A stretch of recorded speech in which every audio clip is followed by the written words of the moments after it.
Hello and welcome to tutorial number 10. Our topic today is bond polarity and polar versus nonpolar molecules. Before we get started, just a quick reminder that the notes to accompany this tutorial are available through my website. Alright, so we're going to start out with just a little bit of review today. We already know that molecular compounds form when atoms share their valence electrons to form covalent bonds.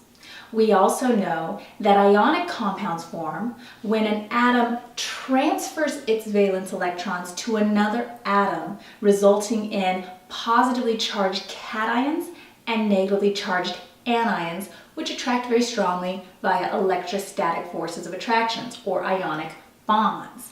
Now, what we haven't talked about yet is the fact that some covalent bonds have electrons being shared between the atoms evenly, resulting in what's called a nonpolar covalent bond, while some covalent bonds have the electrons being shared between the atoms unevenly, resulting in what's called a polar covalent bond with some partial positive and partial negative charge buildup. So that's going to be a big focus for today's tutorial. So let's go ahead and start looking at some examples of nonpolar and polar covalent bonds. Let's start out with the diatomic molecule chlorine. Okay, so when this diatomic molecule forms, I'm going to go ahead and draw a dot structure for two separate chlorine atoms. Chlorine is a group 7 element, so that's why I'm putting 7 dots around each chlorine atom.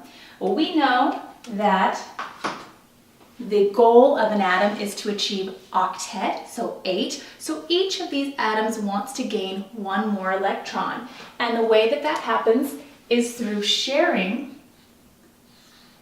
and forming a covalent bond. So let's go ahead and draw that covalent bond with a line.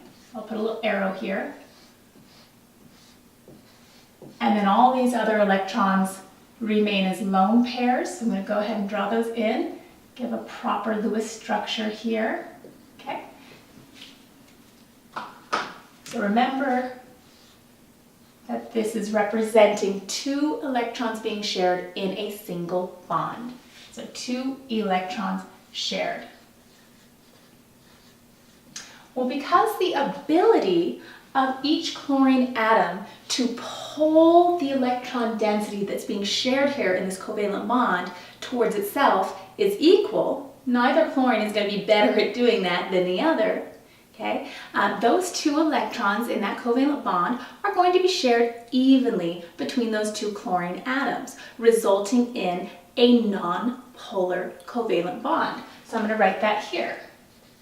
Nonpolar covalent bond. And I'm going to go ahead and do kind of a unique kind of drawing here, something we haven't used before to represent this nonpolar covalent bond here. I'm going to draw the nuclei for those 2 chlorine atoms, and then I'm going to draw like a cloud around that to represent the electron density, and I'm going to be representing that the electron density is shared evenly about those 2 chlorine atoms. So that's what that drawing is supposed to represent, is that even sharing of the electron density. Neither side is winning the tug of war for those 2 electrons that are being shared in that bond. They're shared evenly, a nonpolar covalent bond. Well, let's take a look at an example where the electrons are not being shared evenly, a polar covalent bond. Let's look at HCl. So this time we're going to have a hydrogen atom. Remember that hydrogen is in group 1A and just has 1 valence electron, so I'm going to put 1 dot. And then chlorine, of course, still has 7. Okay, so remember that hydrogen would like to achieve octet by simulating helium's electron configuration. So for hydrogen, that octet, that full valent shell, is just 2 valence electrons because that first energy level, S sublevel, only has room for 2 valence electrons. So it is full with 2 instead of 8. Okay, so in order to achieve the octet for these 2 atoms, they can share valence electrons, forming a covalent bond. So again, I'm going to represent that with a line here between the 2 atoms. Don't forget your lone pair of electrons since we're drawing a proper Lewis structure here. So chlorine's got some lone pairs, hydrogen does not. It's got its octet with just these 2 shared electrons. Okay, so again, 2 electrons being shared.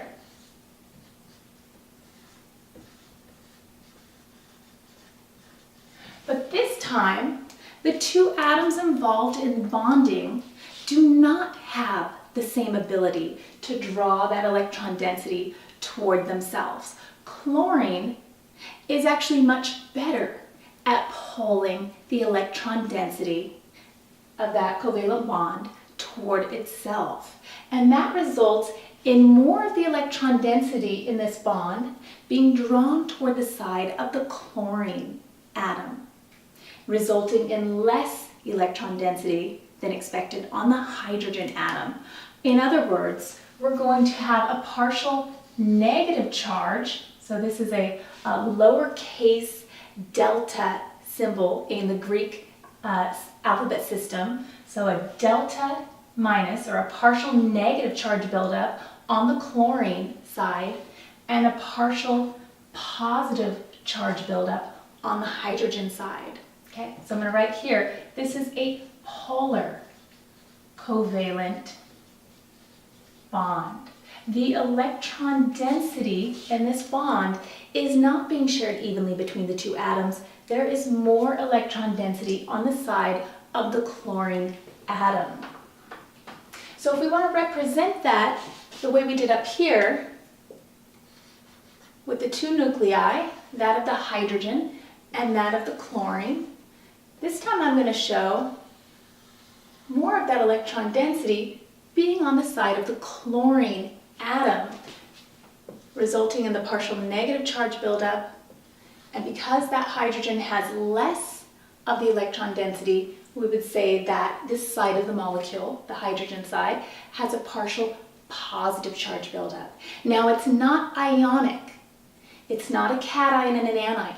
It's still a molecular compound. The electrons are still being shared, but they're not being shared as evenly as before. Okay, there is some partial negative and partial positive charge buildup. All right, just to sort of reinforce this, let's go ahead and look at the extreme case, the formation of an ionic compound. What happens when sodium chloride forms? All right, so our sodium is a group 1 metal, so 1 valence electron. Chlorine has 7. And in this case, the electron is going to be transferred. Sodium, typically it's your metals that are going to transfer their valence electrons to nonmetals to form cations. So in this case, the sodium becomes a cation with a 1+ charge, and anions.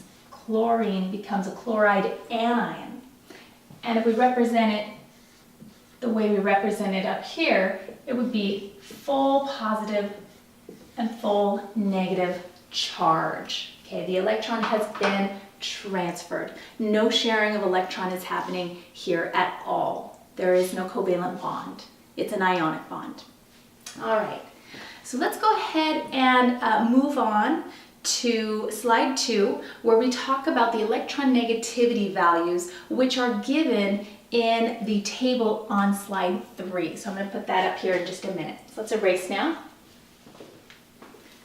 Okay, So electronegativity refers to an atom's ability to pull electron density that is being shared in a covalent bond toward itself. And that definition is already on slide 2 for you. So I'm not going to write the definition down, just write electronegativity here.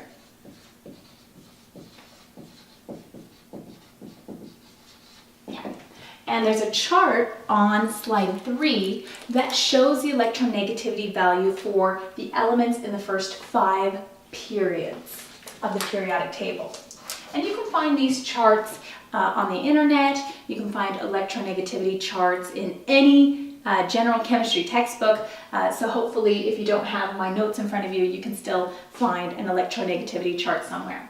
All right, so what you'll notice about these electronegativity values for all the different elements is that the electronegativity increases as you move up a group and as you move across a period, with the exception of the noble gases. Because remember, the noble gases already have octet. They already have that full valence shell of electrons, so they are not trying to draw electron density toward themselves. They are always found in their elemental form in nature, not combined in compounds. Okay, so I'm going to write here, except for the noble gases.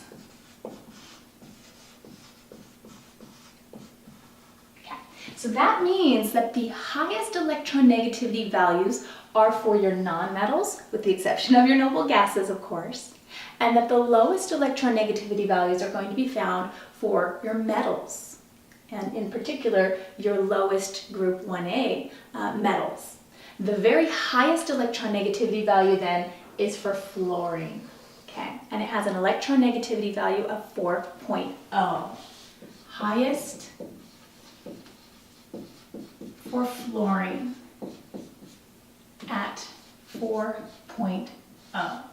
So when you're trying to decide if a bond is nonpolar covalent or polar covalent, is that electron density shared evenly or is it shared unevenly, resulting in partial positive and partial negative charge buildup? You're going to want to calculate the change in electron negativity for the 2 atoms that are involved in that bond. Okay, so we're going to write delta En. That stands for the change in electron negativity. And you're always going to take the electron negativity value that is the highest between those 2 atoms involved in the bond and subtract out the electron negativity value for the atom with the lowest electron negativity in that bond. Okay, so if the delta En, the change in electron negativity, is less than 0.5, then that's a nonpolar covalent bond, meaning that the difference in the electron negativities between those 2 atoms is small enough that it doesn't result in a significant partial positive and partial negative charge buildup. So let's take a look at an example. We already know that the diatomic molecule chlorine that forms when 2 chlorine atoms form a covalent bond, we already know that that's nonpolar. So let's go ahead and calculate the delta En, the change in electron negativity, for a chlorine-chlorine bond. Okay, so I'm going to use my electron negativity chart. I know you probably cannot see these values here through the camera, but I really hope that you have the notes in front of you so you can look at slide 3 with me and follow along here. I'm looking up chlorine. Chlorine has an electron negativity value of 3.0, so we get 3.0 for one of my chlorines minus 3.0 for the electron negativity of the other chlorine, and of course that's going to come out to be 0, which is less than 0.5, and that's why we would say that this is a nonpolar covalent bond.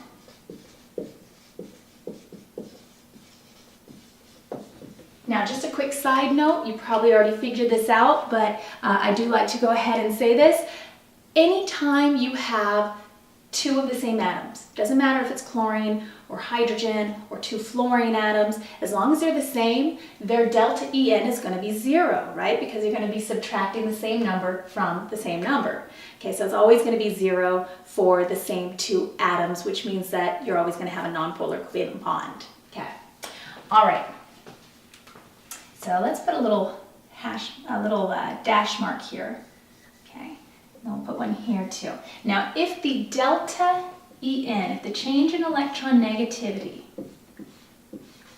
falls between 0.5 and 1.9, then you're talking about an uneven electron distribution, uneven electron sharing. You're talking about a polar covalent bond. So this would be a polar covalent bond. So let's take a look at an example. We already know that the example we saw earlier, HCl, had a polar covalent bond. So let's use that as our example here. So the delta En for HCl. So for chlorine, we already know that it's 3.0. For hydrogen, it's 2.1. We always want to subtract the lower value from the higher value. These are always going to be positive numbers. Okay, you're never going to have a negative delta En.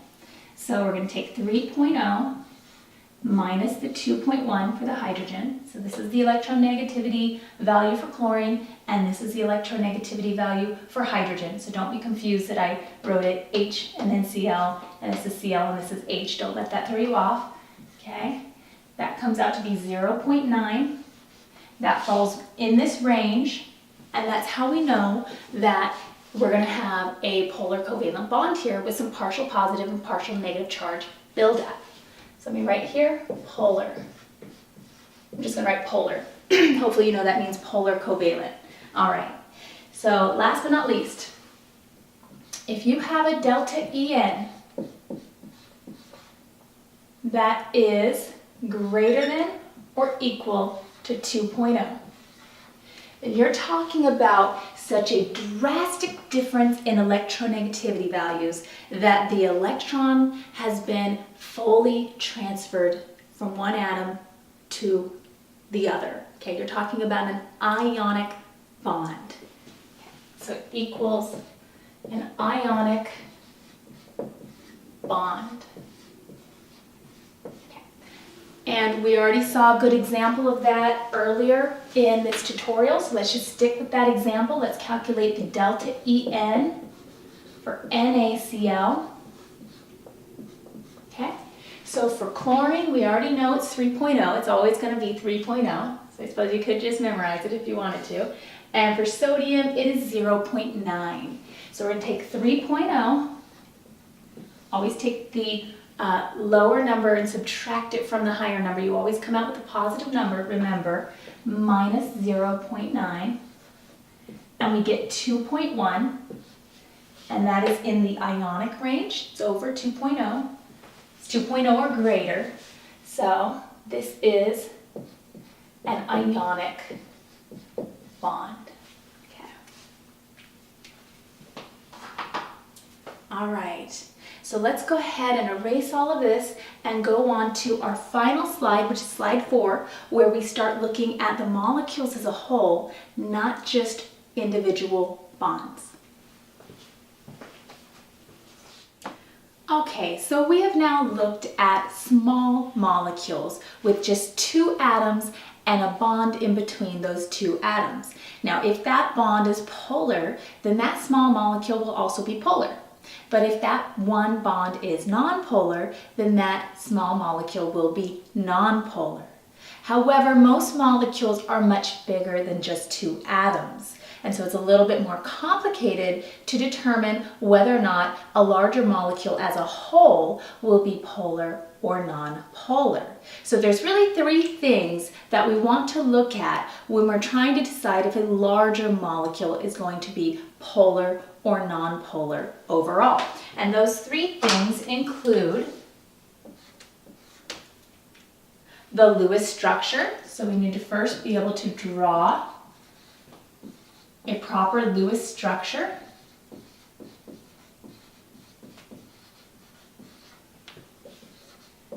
And then we need to be able to analyze for the three-dimensional shape, the molecular geometry of that molecule. So I'm going to write here, analyze the molecular geometry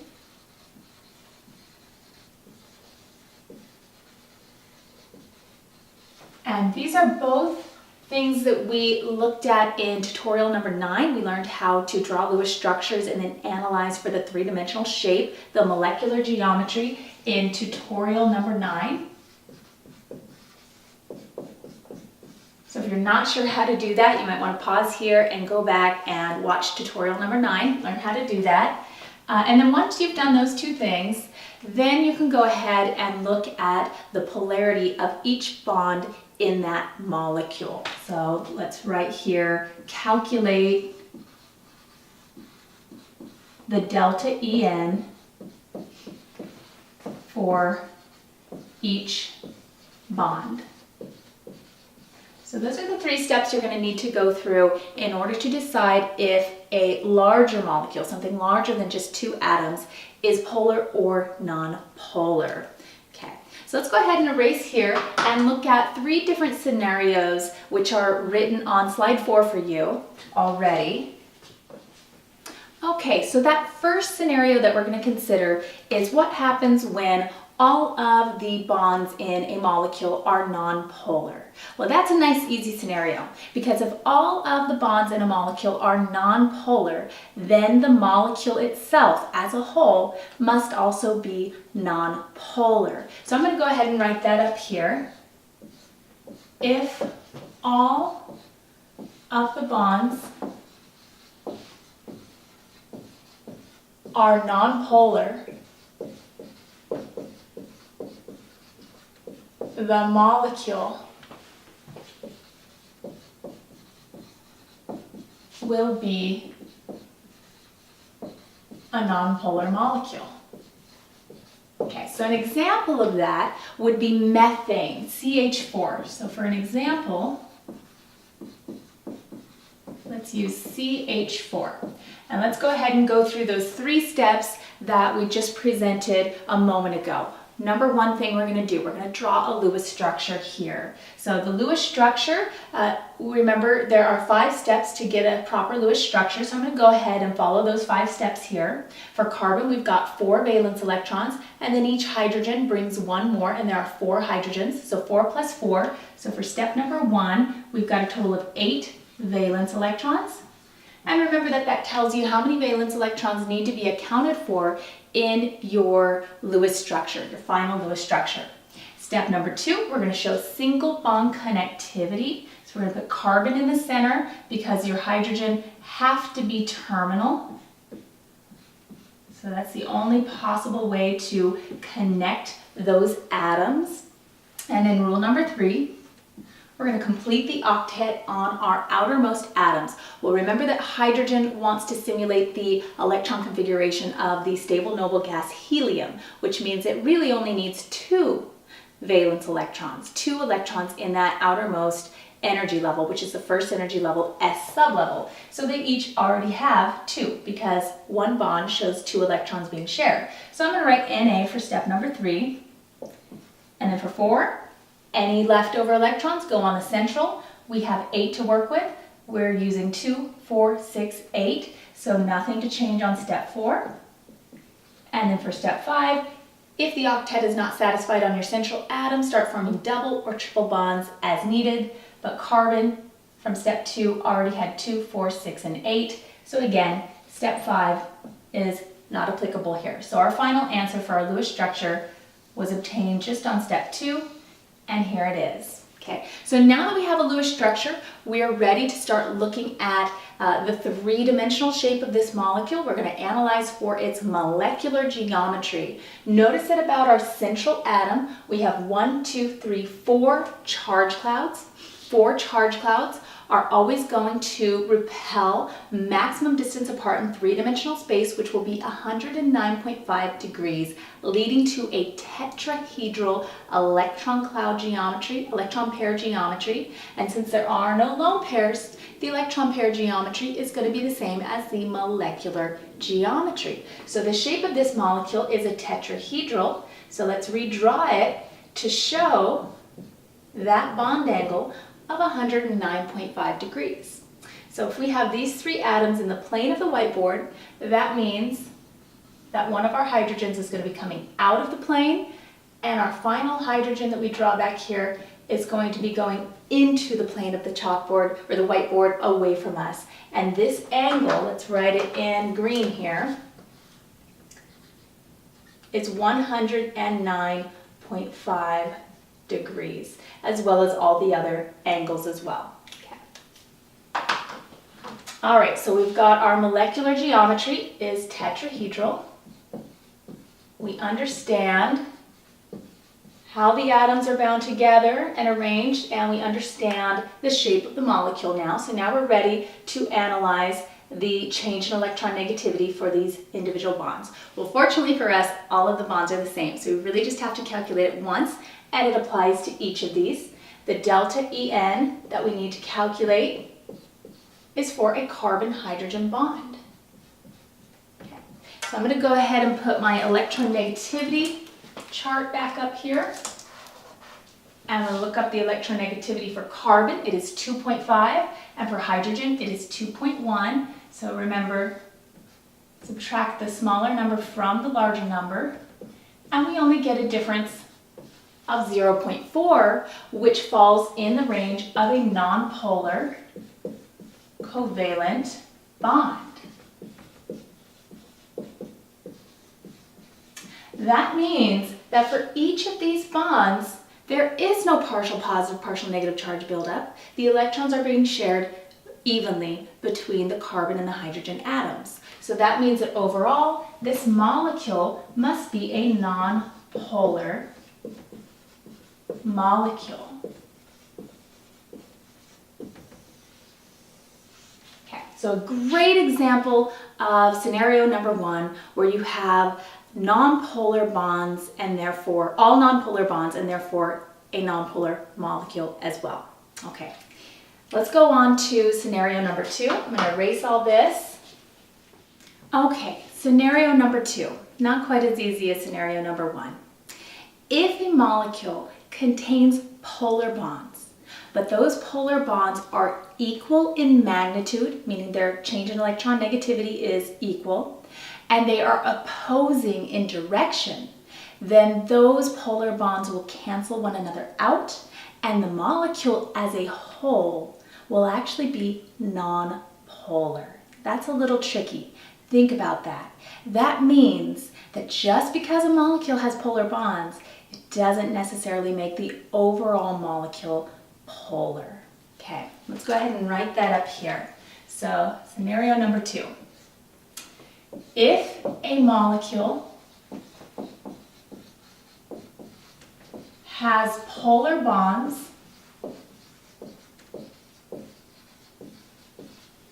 that are equal in their magnitude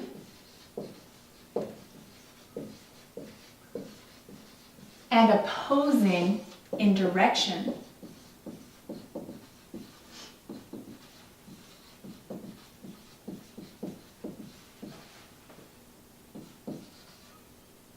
those polar bonds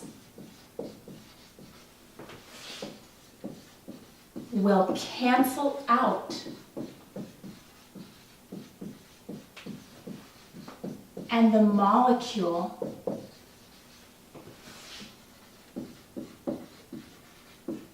will be nonpolar. Okay, so a little bit more tricky than what we just talked about, where you have all nonpolar bonds, the molecule is going to be nonpolar. Here we're seeing a molecule with polar bonds that ends up being nonpolar. So let's take a look at an example.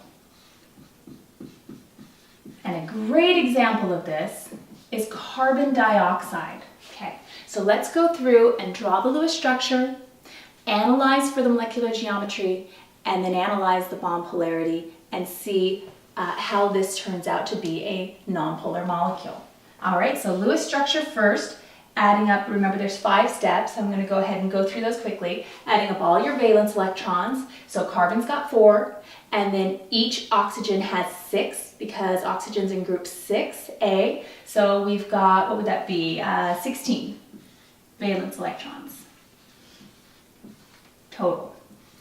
All right, step number 2, we are going to show single bond connectivity for those 3 atoms, the carbon and the 2 oxygens. We're going to put carbon in the middle because typically whatever there is only one of is what's in the middle.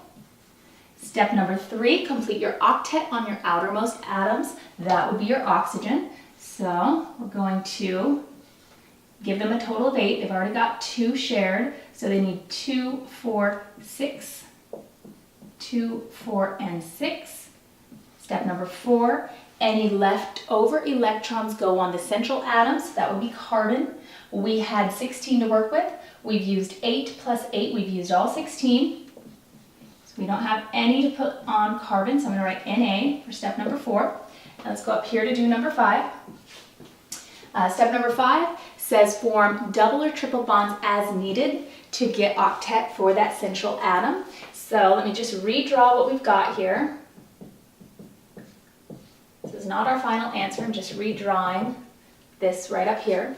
We're going to complete our octet for carbon by pulling in a set of lone pairs off of each oxygen. Okay, so then we have a double bond here and a double bond here. That gives our carbon 2, 4, 6, 8 octet, and that leaves 2 lone pairs on this oxygen and 2 lone pairs on this oxygen. And it makes sense to pull a lone pair from each oxygen because we know from those typical bonding patterns that we talked about in tutorial 9 that oxygen typically wants to keep 2 lone pairs and then form either 2 bonds or a double bond with the other electrons that it has. So this is a typical bonding pattern for oxygen. All right, so here is our Lewis structure for carbon dioxide. Now let's analyze the molecular geometry. We've got 2 charge clouds about the central atom. Maximum distance apart in 3-dimensional space that 2 charged clouds can be is 180 degrees. So I'm going to go ahead and label this here, 180 degrees. That is a linear electron pair geometry, and because we don't have any lone pairs on our central atom, the molecular geometry is the same as the electron pair geometry, and it is also linear. Okay, now we are ready to analyze the bond polarity.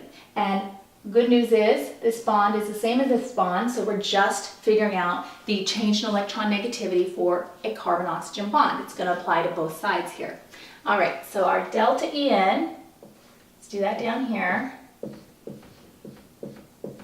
For a carbon-oxygen bond, oxygen is 3.5, carbon is 2.5, so it's going to be 3.5 minus 2.5. That gives us 1.0, and that falls in the polar covalent range. Remember that anything between 0.5 and 1.9 is a polar covalent bond. So polar covalent bond. A carbon-oxygen bond is a polar covalent bond. So let's go ahead and redraw our carbon dioxide here and indicate the partial positive and partial negative charge buildup in green. So my more electronegative atom is the oxygen. It had the 3.5 electronegativity. The carbon was only 2.5. So that means that oxygen is winning this tug of war for these 4 shared electrons in this double bond, which gives oxygen a partial negative charge buildup. It's got more of the electron density, and electrons are negative, leaving carbon partial positive. Same thing's happening over here with these 4 electrons. Electron density being pulled this way, leaving our carbon partial positive. However,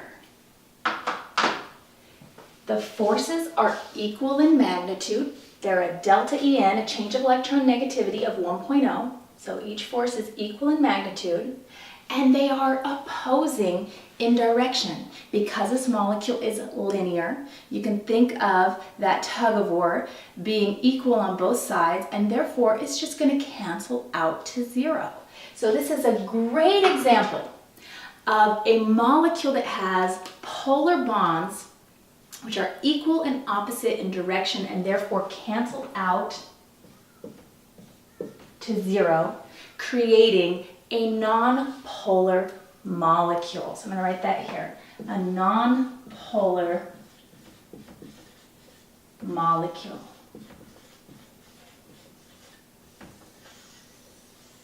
Polar bonds, nonpolar molecule.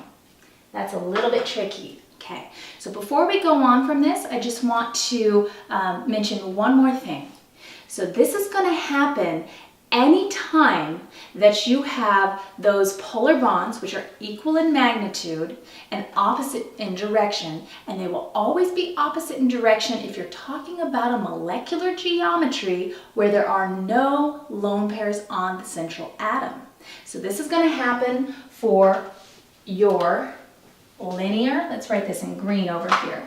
This is going to happen for your linear molecular geometries, like what we just saw here. Okay, those polar bonds were equal and opposite in direction, so canceled out to zero. But it's also going to happen for any trigonal, planar geometry, where you've got three forces at 120 degrees apart in three-dimensional space, as well as any tetrahedral. So long as you're talking about polar bonds that are equal in magnitude, if they are all equal in magnitude and they have this shape, then they're going to be also opposing in direction. Okay, all right, put little dashes there. Okay, so I'm going to go ahead and erase all this, and we're going to go on to our final scenario where we have polar bonds that do result in a polar molecule as well. Okay, scenario number 3. If a molecule contains polar bonds, but those polar bonds are either not equal in magnitude or are not opposing in direction, then those polar bonds will not cancel each other out, and the molecule as a whole will be polar. Let's write that here. Okay. If a molecule has polar bonds that are not equal in magnitude or that are not opposing in direction,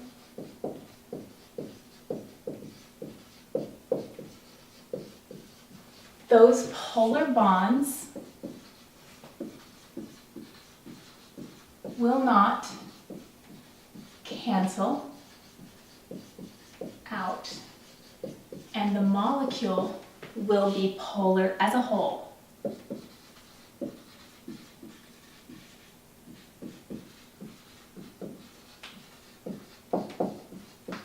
Okay, so I think we'll do 2 examples for this one. Let's start out with trifluoromethane. So a carbon, a hydrogen, and 3 fluorines. Okay, so we'll start out with this one.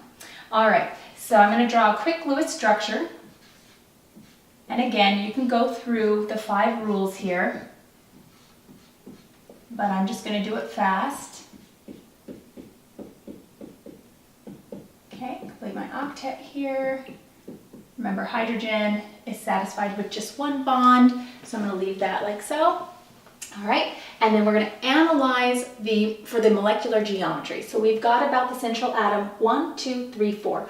4 charge clouds here. So our electron pair geometry must be tetrahedral, and this bond angle must be 109.5. All of these bond angles, 109.5, not 90 like they look right now. And the molecular geometry, because there are no lone pair electrons, will be the same as the electron pair geometry. It will also be tetrahedral. So let's go ahead and redraw that here, showing that bond angle of 109.5, which means that this fluorine is coming out at us, and the last fluorine that I draw here is going into the whiteboard, going away from us. And I'm going to go ahead and label this. You can label all the angles as 109.5, but I'm just going to label one of them, and hopefully you understand that they are all the same. They're all going to be 109.5 degrees apart in that three-dimensional space. All of these angles here are 109.5. All right, so let's go ahead and analyze for the delta En now, the change in electron negativity. And we're going to have to do not just one this time, but 2, because we have 3 bonds that are carbon-fluorine bonds, and we have a bond that's a carbon-hydrogen bond. So we're going to have to calculate for both types of bonds. Let's do carbon and hydrogen first. Carbon has an electron negativity of 2.5. Hydrogen is 2.1. That's a change of only 0.4, and that falls in the nonpolar covalent range. So I'm going to write here nonpolar covalent. Okay, so no partial positive and no partial negative charge buildup between our carbon and our hydrogen. Let's look at our carbon-fluorine bonds. So the delta En for the carbon-fluorine bonds. Fluorine is our most electronegative atom. It's 4.0. Electronegativity is 4.0, and carbon is at 2.5. So 4.0 minus 2.5 gives us 1.5, and that is polar covalent. That falls in the polar covalent range.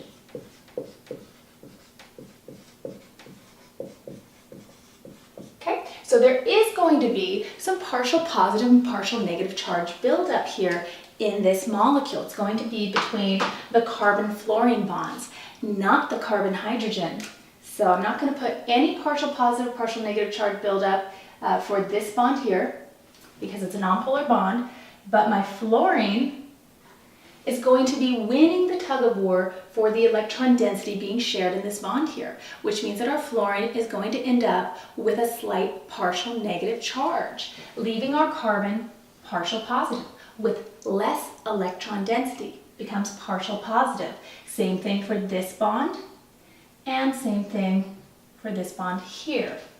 Now, because this tetrahedral shaped molecule does not have 4 opposing forces that are equal in magnitude, it only has these 3. This one is not even a polar bond.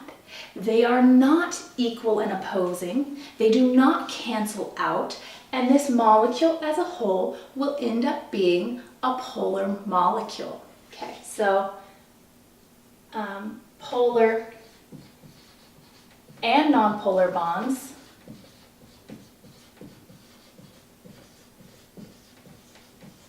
and overall a polar molecule. Okay, so real quick before we go on to one more example of this, I just want to reinforce that a tetrahedral geometry will result in a nonpolar molecule if all of these polar bonds are equal in magnitude, and therefore they'll be opposing in direction and they'll cancel out. In this case, only 3 of them were equal in magnitude. This 4th one did not have the same delta En, so we did not get a cancellation for this molecule, and that's why this tetrahedral molecule ends up being polar. All right, let's go on to one more example for this scenario. So I'm going to erase this problem here. Okay, so for our next example, let's do water, H2O. And so you can go through the 5 steps to draw your Lewis structure, but again, I'm going to just do it fast this time. Should come out looking like this. Okay, and then we're going to analyze for our molecular geometry. We've got 2 bonding pairs of electrons, and we've got 2 lone pairs for a total of 4 charge clouds. Maximum distance apart in 3-dimensional space would be 109.5 degrees. So I'm going to redraw to try to show that bond angle, which is not a 180, as we sort of indicated in our Lewis structure, but rather 109.5 degree bond angle. Okay. All right, so our electron pair geometry with 4 charge clouds would be a tetrahedral. That's where we get the 109.5. But the molecular geometry, remember, just looks at the atoms that are bound together and the shape that the molecule takes from those atoms, their position of those atoms. So in this case, we're going to get a bent molecular geometry. Bent. Okay. All right, so now we're ready to calculate our delta En, our change in electron negativity. And we just need to do that for an OH bond,